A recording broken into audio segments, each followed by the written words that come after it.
이비요리 질문이 들어왔는데요. 이게 항상 제 입장에서는 뭐라고 할까요? 저도 뭐 이렇게 워낙 많이 이것저것 보다 보니까 정신이 오락가락합니다. 사실은 말을 할 때 말하다 보면 이제 빨리빨리 하다 보면은 집중력이 떨어지면 딴소리를 하고 있는 경우가 좀 있는데요. 일단 질문이 들어왔던 건 뭐냐면 이게 진짜냐라는 거죠. 그래갖고 뭐라고 질문이 들어왔냐면 요즘 미국 가계는 50년 중 빚이 적다. 1970년대 이후로 뭐 빚이 적다. 아닙니다. 빚이 적은 게 아닙니다. 이건 빚이 적다는 얘기가 아니고 써있는 글자 그대로 보면 household leverage rate라고 보셔야 돼요. 레버리지 레이트가 뭘까? 그러니까 부채 대비 자산이 많은 거죠. 이 이야기는 빚이 적다라고도 볼 수도 있고 반대로 바라보면 부채가 전부 다 버블일 수도 있는 겁니다. 잘안 와닿으시죠? 그러니까 내가 1억을 주고 집을 샀어요. 1억을 주고 10억짜리 집을 샀어. 그러면 9억이 내 빚이겠죠? 예. 근데 그 집값이 100억이 됐어요. 그러면은 부채는 9억인데 집은 100억이 됐으니까 부채가 없나요? 아니죠. 9억은 그대로 존재를 하거든요. 실제 내 돈 1억밖에 안 들어갔고. 그럼 내가 되게 부자가 된 것 같거든요. 근데 문제가 있어. 이걸 팔면은 살 사람이 있냐는 거죠. 왜냐하면 나만 그렇게 한 게 아니고 남들도 다 그렇게 했거든요. 와닿으실까요? 뭐 그래서 문제가 되겠느냐? 라고 생각할 수 있는데 문제가 안 된다라고. 그러니까 자산이 많으니까 부채도 많지만 그것보다 자산이 더 크니까 문제가 안 될 거다라는 보고서를 제가 예전에 그러니까 제가 책을 쓸 때 IMF에서 2006년, 2004년에 쓴 걸 봐서 지금 이런 소리를 하는 거예요. 그러니까 서프라임 사태 직전에 뭐라고 했냐면은 그래 부채가 되게 많긴 많어. 그런데 자산은 더 많잖아. 야, 이 돈을 갖다가 1억 주고 샀는데 1억 주고 10억짜리 집을 샀는데 이 집이 20억이 됐어. 그러니까 뭐 부채는 응? 내가 이 집 10억이 문제지만 20억 됐으니까 아무 문제 없는 거 아니야? 뭐 반 떨어도 상관없잖아. 어떤 일이 벌어지냐면 반이 아니고 이게 5억까지 떨어져 버렸어요. 20억짜리 집이 5억까지 떨어지는 거죠. 어디서 일어났을까 이런 일이요? 스페인에서 일어났죠. 왜죠? 다들 돈 빌려갖고 집을 막 샀거든요. 그럼 집값이 막 올라가요.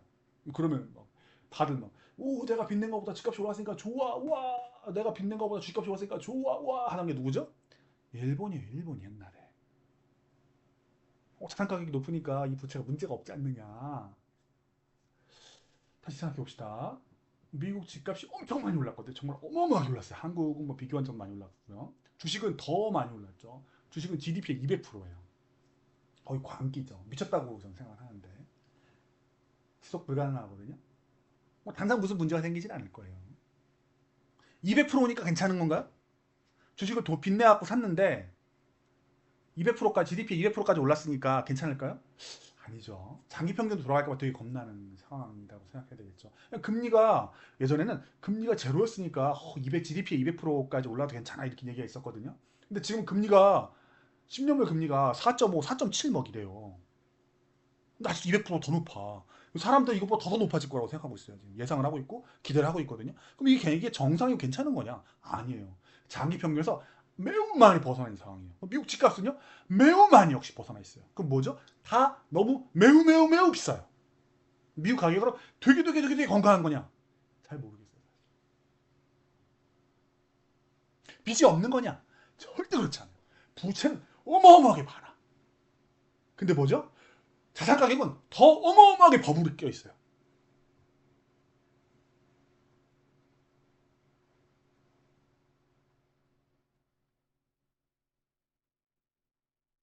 이게 당장 문제가 되느냐? 문제 안 됩니다. 문제 안 될 거예요. 문제는 언제 문제가 되죠? 문제를 삼으면 그때부터 문제가 됩니다. 아직은 아무도 문제 안 삼아요. 서프라임 사태 때 문제 삼은 것 같으세요? 아닙니다. 서프라임 사태 때 문제는 2008년 중순까지 아무도 문제 안 삼았어요. 제가 보기에는. 2007년 초반에 베어스터스가 터진 거 우리 기억을 하거든요. 기억 못 하시는 분들 찾아보셔야 되고. 그때도 문제 안 삼았어요. 그 해 말쯤 가면은 뭐 다른 것들 조그만 거 터져 나가거든요. 워싱턴 뮤추얼이나 뭐 이런 것들 터져 나가면서 이제 뭔가 드러나는데 그때도 역시 문제를 안 삼았어요. 문제는 문제 삼았을 때 문제가 되는 겁니다. 문제를 안 삼으면 문제가 안 됩니다. 그 전까지는 똑똑한 행동으로 보이는 거죠. 빚이 없느냐? 빚은 너무너무 많고 그 빚 때문에 너무너무 부채가 버블이 많이 껴 있어요. 버블이 온 세상의 모든 게 다 버블이에요. 사실은 지금. 그렇지만 아무도 문제 안 삼으니까 문제는 아무것도 없는 겁니다. 언제까지? 문제를 삼을 때까지.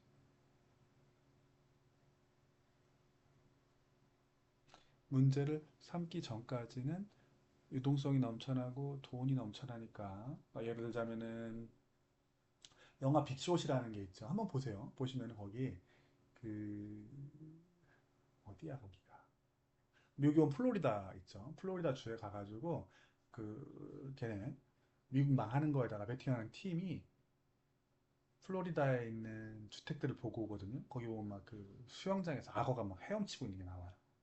그때보다 지금이 미분양된 주택이 더 많아요. 문제 됩니까? 문제 안 됩니다. 왜죠? 문제 안 삼으니까. 빅숏 하면 살아남을 수 있을까요 지금? 죽을 가능성이 높습니다. 오히려. 예. 해보니까 그렇더라고요. 기계로만은 전부 다 설명할 수 없는 부분들이 있더라고요. 시장 안에. 자, 다 봅시다.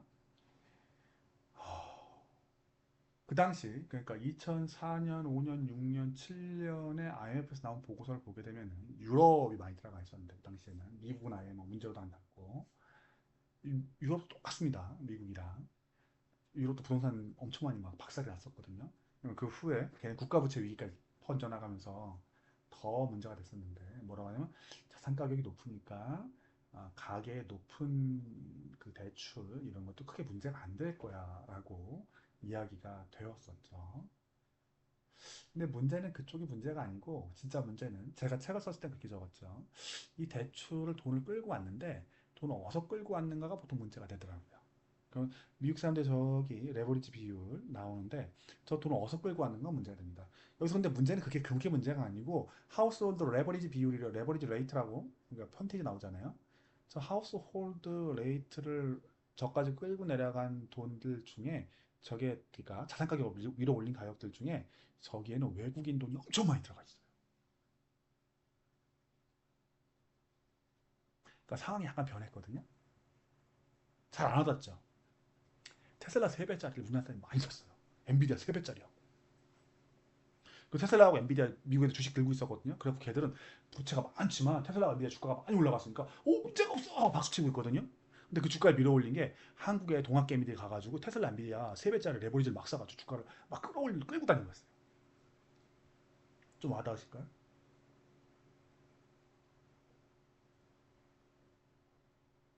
그 테슬라와 엔비디아 주가가 막 올라가면은 저 비율이 저렇게 쭉 떨어지는 거예요. 근데 만약에 주가가 쫙 떨어지잖아요. 그럼 어떤 일이 벌어지겠어요? 그러니까 한국 사람들이 막 엔비디아하고 테슬라 다 던지고 한국으로 들어와 딴 걸 사는 거죠. 삼성전자, 화이닉스 막 사요. 저 비율이 어떻게 될 것 같아요? 저 비율이 떨어지다 올라가게 돼요. 저게 뭐라고요? 빚이 없다가 아니고 그 빚으로 음, 주식 사고 부동산을 샀는데 그게 지금 얼마나 올라갔느냐를 반영한 거예요. 미국 주식은 역사상 지금 두 번째 내지는 첫 번째로 비싼 상황일 가능성이 높아요. IT 버블이 제일 비싼 거라면은 지금이 두 번째 또는 2021년이 최고 비싼 거라면 지금이 세 번째일 가능성이 높아요. 비쌀 가능성이. 그러므로 저게 내려오는 게 저는 맞다고 생각을 합니다.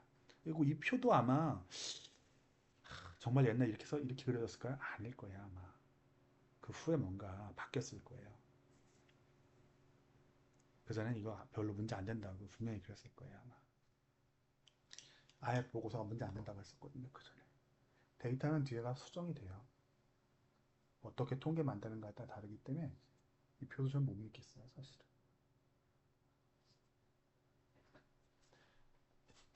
자 이야기 좀 더 진행시켜 봅시다.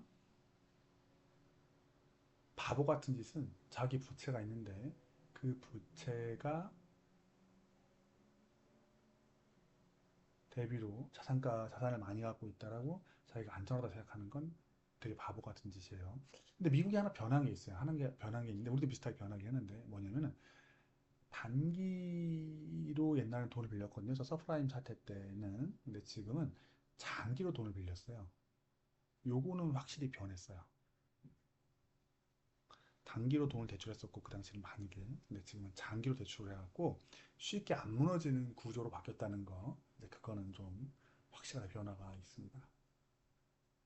그리고 또 하나는 저번에 이제 마이너스 금리 갔을 때 사람들이 전부 다 이제 저금리로 갈아탔어요. 되게 많이. 그래서 지금 금리가 높음에도 불구하고 가계가 그러니까 집을 갖고 있는 사람들 기준인 거죠. 미국 가구의 한 60% 정도가 주택을 갖고 있거든요. 그 사람들이 많이들 30년 만기 모기지로 돈을 땡겼는데 그 나가는 이자가 적어요. 저리로 갈아탔으니까. 그런 면에서 매우 재무 건전성이 그러니까 미국의 중산층 이상이 튼튼하다는 건 맞는데 여기서 나오는 이 비율 같이 저렇게 설명해서는 안 돼요. 부채가 없어요. 이거는 거짓말이고요. 그렇게 설명하면 절대 안 돼요. 부채는 존재를 하는데 자산가 외에 버블이 어마어마하게 크다. 그거를 같이 감안하고 이 표를 봐야 됩니다. 그래갖고 부채가 되게 적어요. 자산 대비로. 자산 대비라는 건 의미가 없어요. 서프라임 사태 때 이전에 한번 봤기 때문에 75% 빠지는 꼴을 보면은 저 부채 비율 확 변할 거니까 안 빠진다고 자신할 수 있어요? 자신 못합니다. 아무도. 왜죠? GDP 대비 200% 이상 올라갔으니까 세계에서 뭐더 부채 있는 나라가 있겠지만 미국 역사상은 최고치를 계속 찍고 있어요. GDP 대비로는 자기 경제 규모에 비해서 너무나도 많은 부채를 쌓아 올렸어요. 미국이라는 나라가. 경제 규모에서 부채 쌓은 것도 있고 자산 가격을 너무 많이 쌓아 올렸어요. 왜냐면 이제 아무 생각도 없는 외국인이 와서 자꾸 사줘가지고. 근데 그 외국인들 좀 증오하잖아요. 아메리카를 되게 위대하게 하기 위해서. 그러니까 저것들 지금 지켜봐야겠죠. 이 얘기가 좀 길어지니까 자꾸 헛소리가 나오네요. 짧게 합시다. 볼 때 부채가 적은 건 아니고요. 자산 가격이 너무 비싸다는 걸 보여줍니다. 제가 보기에 미국 자산시장은 정상이 아닙니다. 한참 더 떨어져야 돼요. 아직 떨어진 적도 없고요. 당장 떨어질 것 같지도 않아요. 한참 지난 후에 뭔가 문제가 생겨서 문제가 하면 그때 떨어질 거예요. 그렇지만 떨어지면은 저 비율이 확 뒤집어지는 걸 보시게 될 겁니다. 그렇다고 가계가 문제가 될까요? 중산층 이상은 문제 안 될 거예요. 앞에 말씀드렸죠? 이자를 되게 낮게 장기로 고정 이자로 빌렸기 때문에 그래요. 그럼 누가 문제가 되죠? 60% 말고 나머지 40%가 문제가 될 겁니다. 그 사람들이 누구죠? 그레이트 하고 싶은 사람들이죠. 그렇습니다. 여기까지입니다.